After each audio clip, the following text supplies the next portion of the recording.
Existe um código invisível que molda a sociedade japonesa. É uma filosofia que, na verdade, está bem ali na nossa frente, escondida à vista de todos. E é sobre isso que a gente vai conversar hoje. Então, qual é a alma do Japão? Para a gente responder isso, não vamos começar pelos livros de história, não. A nossa viagem começa no Japão de hoje, sabe? Porque é justamente nas pequenas coisas do dia a dia que a gente encontra as pistas de uma filosofia muito, muito antiga. Imagina só a cena. Um chefe de sushi trabalhando. A precisão é impressionante. A faca dele é limpa meticulosamente depois de cada corte, sem exceção. Agora, será que isso é só um hábito? Ou tem algo mais profundo aí? Uma disciplina que a gente não está vendo? Ou então, pensa na coragem, por exemplo, de um empreendedor que aposta tudo numa nova ideia. Não tem show, não tem alarde, é só aquela determinação quieta. Sabe? Uma força que parece que vem de dentro mesmo. E tem mais uma coisa: o silêncio num trem lotado. Já parou para pensar nisso? Parece até estranho, né? Mas aquilo é puro respeito. Uma compaixão que não precisa de palavra nenhuma. São esses pequenos fios invisíveis que, se a gente seguir, nos levam a um lugar só. Todas essas atitudes do dia a dia que parecem tão modernas têm raiz numa filosofia bem antiga, o Bushido, aquele código de conduta não escrito dos lendários samurais. O termo Bushido literalmente quer dizer os caminhos do cavaleiro militar. E olha, quem descreveu isso de um jeito genial foi o escritor Inazo Nitobe. Ele dizia que o Bushido não era só um livro de regras, sabe? Era a espinha dorsal, a estrutura moral que guiava absolutamente tudo na vida de um guerreiro. E o mais legal é que o Bushido não apareceu do nada, né?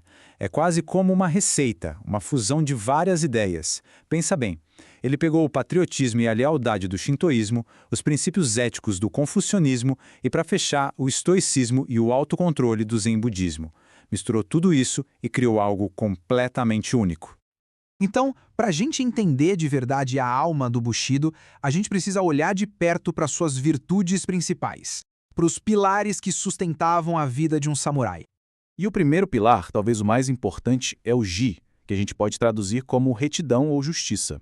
É basicamente o poder de decidir o que é certo a se fazer, seguindo a razão, e ir lá e fazer, sem hesitar, sem vacilar. O próprio Nitobe tinha uma metáfora incrível para isso. Ele dizia que a retidão é o osso que dá firmeza e estatura. Pensa que forte isso. Sem a retidão, não importa o talento, não importa o conhecimento, nada disso transforma alguém num samurai. É o esqueleto, a estrutura de tudo. Só que essa retidão toda, essa firmeza, precisava de um contraponto, de um equilíbrio, né?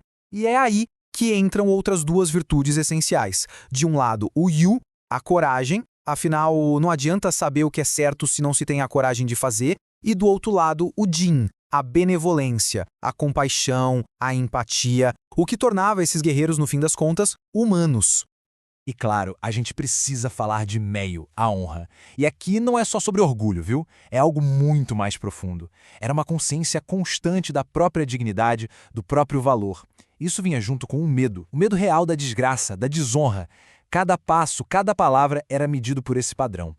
Essa ideia de honra era tão, mas tão forte que criou um conceito chamado Bushino Ichigon, que significa a palavra de um samurai. A promessa verbal de um samurai era lei, era absoluta. Chegava a ponto de um contrato por escrito ser considerado quase uma ofensa, sabe? Como se a palavra dele por si só não bastasse. Beleza, tudo isso é muito interessante. Mas, e hoje? Os samurais não existem mais. Como é que esses pilares de honra, coragem e retidão continuam vivos no Japão moderno? É exatamente isso que a gente vai ver agora. Tinha um ditado que dizia que a espada é a alma do samurai. Era o símbolo da honra e da disciplina deles. Bom, hoje essa alma encontrou uma nova casa. Ela não está mais numa arma de guerra. Ela vive na ferramenta de um artesão, na precisão de um jardineiro, na caneta de um artista ou, de volta ao início da nossa conversa, na faca de um chefe. O objeto mudou, mas o espírito continua o mesmo. E esse espírito, ele tá por toda parte, é só saber onde olhar. Tá na responsabilidade que as crianças aprendem quando limpam a própria sala de aula juntas. Tá no foco quase meditativo de um barista preparando um café. E tá também naqueles pequenos gestos de compaixão, como oferecer um guarda-chuva para um estranho na rua ou no respeito silencioso dentro do trem. É isso. A classe samurai pode até ter desaparecido da história, mas o código deles, ele não sumiu. Ele se transformou numa espécie de DNA cultural. Uma influência silenciosa que não está escrita em lugar nenhum, mas que continua lá, moldando o caráter e as ações das pessoas. E tudo isso nos deixa com uma última reflexão, né? O Japão continua mudando, se modernizando, mas será que um código de guerreiros tão antigo pode simplesmente desaparecer? Ou será que ele só está aprendendo a lutar novas batalhas, de um jeito novo? Fica a pergunta no ar. A alma do Japão, pelo visto, continua em plena evolução. Resumo Yu. O conhecimento em minutos.